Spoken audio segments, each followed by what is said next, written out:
नमस्कार दोस्तों, आप सभी का एक नई वीडियो में हार्दिक स्वागत है। आज की वीडियो में हम संख्या पद्धति के 5 प्रश्न लेके आए हैं। पांचों प्रश्न देख सकते हैं यहाँ पर अलग अलग प्रकार से हैं। ऐसे प्रश्न आजकल के एग्जाम में आते हैं। पार्ट 1 हमारा है, इसके बाद पार्ट 2, पार्ट 3। जब तक संख्या पद्धति के सभी टाइप समाप्त नहीं हो जाएंगे तब तक इनके पार्ट हम बनाते रहेंगे। हर एक वीडियो में 4 से 5 इनके टाइप को कवर करेंगे। इस तरीके से आपके संख्या पद्धति यानी कि नंबर सिस्टम के जितने भी टाइप होंगे सभी के सभी कवर हो जाएंगे। जैसा कि आप लोग देख रहे हैं, लगातार की 60 संख्याएं हैं, 1 से स्टार्ट हो रही हैं लगातार की 60 संख्याएं। इनका योग बताइए। आपसे प्रश्न 1 से 100 तक का पूछा जा सकता है, 1 से 500 तक का। जो रूल यहाँ पर सीखेंगे वही रूल सभी में अप्लाई करना है, आप उन्हें आसानी से सॉल्व कर पाएंगे। जैसा कि आप लोग देख रहे हैं क्वेश्चन नंबर 2 यानी 2, 4, 6 यानी सम संख्याएँ बढ़ते क्रम में लिखी गई हैं और 60 तक की संख्याएँ हैं। आपसे 80, 100, 120 ऐसे यहाँ पर पूछ सकता है। ठीक है, कैसे आप सॉल्व करेंगे ये तरीका सीखेंगे इसमें। यहाँ विषम संख्याएं बढ़ते क्रम में लिखी गई 69 तक। यहाँ पर जैसे 79 तक ले लेगा, 89 तक ले लेगा, ऐसे करके कहीं तक पूछी जा सकती हैं। यहाँ पर देखिए शुरुआत की संख्या गायब है, आखिरी तक की संख्या को पूछा गया है। ठीक है, अब इस तरीके से भी प्रश्न पूछा जा सकता है। 3 के प्रथम 10 गुणज का योग क्या होगा। तो ऐसे करके आपसे बहुत सारे प्रश्न पूछे जा सकते हैं। हर एक टाइप को हम कवर करते हुए आगे बढ़ेंगे। पार्ट 1 में हमने 5 रखे हैं, इसके बाद पार्ट 2, पार्ट 3 में आपको देखना है, सारे टाइप कवर कर देंगे। चलिए वीडियो को स्टार्ट करते हैं। दोस्तों पहला प्रश्न कुछ इस तरीके से है। देखिए स्टार्टिंग हमारी संख्या जो है 1, 2, 3, 4 से लेकर 60 तक की संख्या है। तो इसमें हमें पता है टोटल संख्याएं कितनी हैं, तो आप बताएंगे टोटल संख्याएं हैं 60। ठीक है, जब 60 संख्याएं टोटल पता हमें हैं तो इनका योग हम डायरेक्टली निकाल सकते हैं। तो योग के लिए हमें थोड़ा सा फॉर्मूला हम ध्यान देना पड़ेगा, यानी अंतिम संख्या प्लस प्रथम संख्या। ठीक है, तो प्रथम संख्या को डिवाइड करना है 2 से और टोटल संख्याओं से गुणा कर देना है। ठीक है, तो चलिए अंतिम संख्या हमारी कितनी है 60, प्लस करना है पहली संख्या यानी हमारी स्टार्टिंग है 1 और 2 से यहाँ पर भाग देना है। टोटल संख्या हमारी कितनी है तो आप बताएंगे 60 हैं।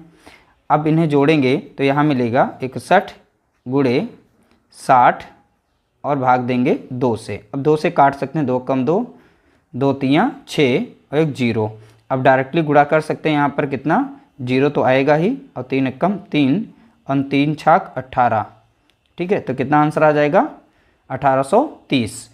ठीक है, ऑप्शन बी यहाँ पर इसका राइट आंसर हो जाएगा। क्वेश्चन नंबर 2 देखिए, क्वेश्चन नंबर 2 में 2 से स्टार्टिंग है यानी सभी के सभी सम संख्याएं हैं, 2, 4, 6, 8 और 60 तक की। तो यहाँ हमें टोटल n की संख्या पता करनी होगी। n मीन्स टोटल इसमें नंबर कितने हैं। नंबर जब तक नहीं पता होंगे तब तक इसे हम सॉल्व नहीं कर पाएंगे। ठीक है, तो नंबर निकालने के लिए अंतिम संख्या से, अंतिम संख्या कितनी है 60, अंतिम संख्या से प्रथम संख्या को माइनस किया जाता है। ठीक है, भाग किया जाता है सार्व अंतर से, यानी दो संख्याओं के बीच में अंतर कितना है। 2 और 4 के बीच में अंतर कितना है, 2 का अंतर है। 6 से और 8 के बीच में अंतर देखेंगे 2 का, यानी सार्व अंतर सभी के बीच में समान होता है। तो सार्व अंतर से हम यहाँ पर भाग देंगे और प्लस इसमें 1 कर देंगे। अब यहाँ से हमारी n की संख्या निकल आएगी। 60 से 2 जाएगा, बचेगा यहाँ पर 58। ठीक है, और 2 से इसे भाग देंगे, प्लस करेंगे 1। तो यहाँ पर अगर भाग देंगे आप, 2 कम 2 लगेगा और 2 दूनी 4 लग जाएगा और 2 नाम 18, यानी 29 में 1 जोड़ देंगे तो आ गया 29 + 1 बराबर कितना 30। तो यहाँ पर n की संख्या टोटल निकल के आ गई है, कितनी है 30 है। ठीक है, योग का फॉर्मूला तो हमने बताया ही था किस तरीके से आपको लगाना है। अंतिम संख्या में प्लस करना है पहली संख्या और 2 से भाग देना है। ठीक है, मल्टीप्लाई करना है कितने से, टोटल संख्या कितनी है, तो टोटल इसमें 30 हैं। अब इस तरीके से देखेंगे तो इधर हो जाएगा 62 गुणे हो जाएगा 30, यहाँ भाग देंगे 2 से क्योंकि 2 था। 2 कम 2 कटेगा, 2 3 6 और 2 कम 2, तो 31 बना और 30, इन दोनों का गुणा करेंगे। 31 गुणे 30 का आंसर कितना आ जाएगा, तो इधर देखेंगे 0, 3 कम 3 और 3 3 9, तो कितना आ गया 930। तो 930 इसका जो है राइट आंसर आएगा। बहुत ही छोटे छोटे ये प्रश्न हैं और इस तरीके से छोटे छोटे फार्मूले, इन्हें आपको ध्यान देना पड़ेगा। क्वेश्चन नंबर 3, यहाँ पर देखेंगे विषम संख्याएं हैं 1, 3, 5, 7, 9 और लास्ट की संख्या 69 है। यहाँ पे बढ़ा के प्रश्न पूछे जा सकते हैं आपको, जैसा कि हमने बताया था। तो फार्मूला जैसे यहाँ पे ध्यान देंगे, टोटल n की संख्या कितनी है हमें n पता करना होगा। n की संख्या के लिए हमने बताया था लास्ट की संख्या से प्रथम संख्या को माइनस किया जाता है और सार्व अंतर से भाग दिया जाता है। तो सार्व अंतर यानी इन दोनों के बीच में अंतर कितना है, 1 के बाद यहाँ पर 3 है यानी 2 का अंतर है और 3 के बाद 5 है यानी 2 का अंतर है। तो सार्व अंतर कितना मिल गया हमें, 2 मिल गया। ठीक है, अब +1 कर देना है टोटल n संख्या निकालने के लिए। तो जैसे ही आप 69 से 1 कम करेंगे तो यहाँ पर बचेगा 68 बच जाएगा और 2 से भाग देना है और +1 करना है। 2 से कटेगा 2 कम 2, 2 3 6 और 2 चौके 8, तो 34 + 1 कितना हो गया 35। कितना हो गया 35। कैसे है 34 यहाँ से +1 करना था, +1 था ना लास्ट का, तो ये मैंने जोड़ दिया। तो n बराबर यहाँ पर कितना आ गया, तो आप देखेंगे 35 आ गया।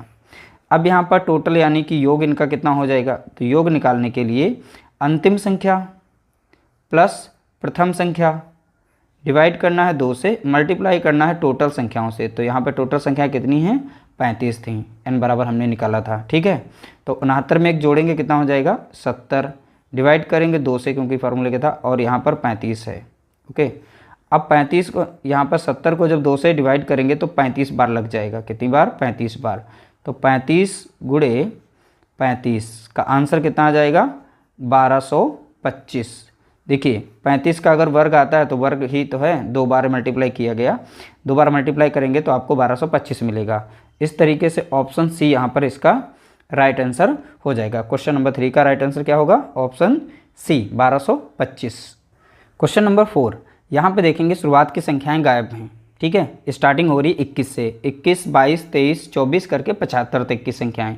इसमें हमें पता करना है टोटल n संख्याएं हैं कितनी। तो लास्ट की संख्या से माइनस करेंगे प्रथम संख्या, यानी 21 को माइनस कर देंगे, सार्व अंतर से भाग देंगे। सार्व अंतर कितना है यहाँ पर 21 के बाद 22, 22 के बाद ऐसे, यानी लगातार हैं तो सार्व अंतर 1 ही माना जाएगा। अब +1 कर देंगे इसमें। ठीक है, अब यहाँ 5 से 1 जाएगा, बचेगा कितना 4, यानी 75 से 21 को माइनस करेंगे तो इस तरीके से आंसर यहाँ पे आएगा, और यहाँ पर आ जाएगा 54। ठीक है, यानी 75 से 21 को माइनस करेंगे तो 54 मिलेगा। जैसे 5 से 1 गया तो 4 बचा, 7 से 2 गया तो 5 बचा, +1 कर देंगे तो इस तरीके से यहाँ पर 55 संख्या आ जाएगी। यानी n बराबर कितना निकल के आ गया 55। यानी टोटल इसमें कुल संख्या कितनी हैं 21 से लेकर 75 तक में, तो आप बताएंगे 55 हैं। ठीक है, अब यहाँ पर योग निकालना हो तो योग के लिए हमें क्या करना पड़ेगा, अंतिम संख्या है 75, अब प्लस स्टार्टिंग की संख्या यानी 21, डिवाइड करेंगे 2 से, मल्टीप्लाई करेंगे टोटल संख्याओं से। टोटल संख्या कितनी थी 55 थी। ठीक है, अब यहाँ पर जोड़ेंगे 5 1 कितना हो गया 6, 7 2 कितना हो गया 9, डिवाइड करेंगे 2 से और मल्टीप्लाई करेंगे 55 से। 2 से काटिएगा यहाँ पर, 2 कम 2 और 2 चौके 8, 2 8 16, तो यहाँ पर मिला 48 गुणे 55। 48 गुणे 55 जब करेंगे तो यहाँ पर आंसर मिल जाएगा 2640। अब ये कैसे, यहाँ पर देखिएगा 48 55 का जब गुणा करेंगे 55 40 का 0, 4 आए, 5 चौके 20, 4 24। ठीक है, ये भी 5 से करेंगे तो 240 फिर से आ जाएगा। तो जोड़ेंगे यहाँ पर तो 4 और 4 तो 6। ठीक है, और यहाँ पे 2, तो यह 2640 आ जाएगा इसका आंसर। तो ऑप्शन सी यहाँ पर इसका राइट आंसर है 2640। अगला प्रश्न दिया गया है, इस तरीके से पूछा जा सकता है 3 के प्रथम 10 गुणज का योग। अब यहाँ पर 4 के प्रथम 10 गुणज का योग, 4 के 15 गुणज का योग बताओ। ऐसे संख्याएं आपके, यानी ऐसे प्रश्न आपके बन सकते हैं। टाइप जितना यहाँ पे सीखेंगे वही टाइप वहाँ पे अप्लाई करना है, यानी जैसे आप सीखेंगे उसी तरीके से अप्लाई कर सकते हैं। किसी भी संख्या का कहीं तक भी पूछा जा सकता है, 20 गुणज पूछ लेगा। ठीक है, तो देखिए यहाँ पर लिखा 3 के प्रथम 10 गुणज, तो 3 के प्रथम यानी पहला ये हो गया 6 और 9, यानी 3 का पहाड़ा ही लग रहा है इसमें, यानी 10वां गुणज जो हमारा हो जाएगा तो हो जाएगा 30। ठीक है, 3 दशम 30। ठीक है, तो यहाँ पर टोटल n की संख्या कितनी निकल के आएगी, तो आप बताएंगे 10। बोला गया है 10 गुणज, यानी यहीं से पता चल रहा है 10 संख्याएं होंगी। अब यहाँ पर हम योग निकाल सकते हैं। ठीक है, योग के लिए हमें अंतिम संख्या की ज़रूरत पड़ेगी। अब प्लस करेंगे स्टार्टिंग संख्या 3, डिवाइड करेंगे 2 से, मल्टीप्लाई करेंगे टोटल संख्याओं से। तो n बराबर बोला गया था 3 के प्रथम 10 गुणज, तो 10 गुणज का मतलब 10 संख्याएं हो गई। ठीक है, तो यहाँ पर बनेगा 33 गुणे 10, डिवाइड करना है 2 से। अब 2 से कट जाएगी, 2 कम 2, 2 पंचे 10, तो बचा कितना यहाँ पर 33 गुणे 5। तो करेंगे 5 तियाँ 15 के 5, 1 5 तियाँ 15, 1 16। ठीक है, तो 165 इसका राइट आंसर हो जाएगा। ऑप्शन सी यहाँ पर राइट आंसर। इस तरीके से हमने सारे प्रश्नों को सॉल्व किया। उम्मीद करते हैं छोटे छोटे प्रश्न जो हैं आप लोगों को समझ में आए होंगे। आज की वीडियो हमारी ये अच्छी लगी होगी। इसका पार्ट 2 बहुत ही जल्द आने वाला है, उसमें भी आपके 4 से 5 प्रश्न होंगे अलग अलग टाइप के।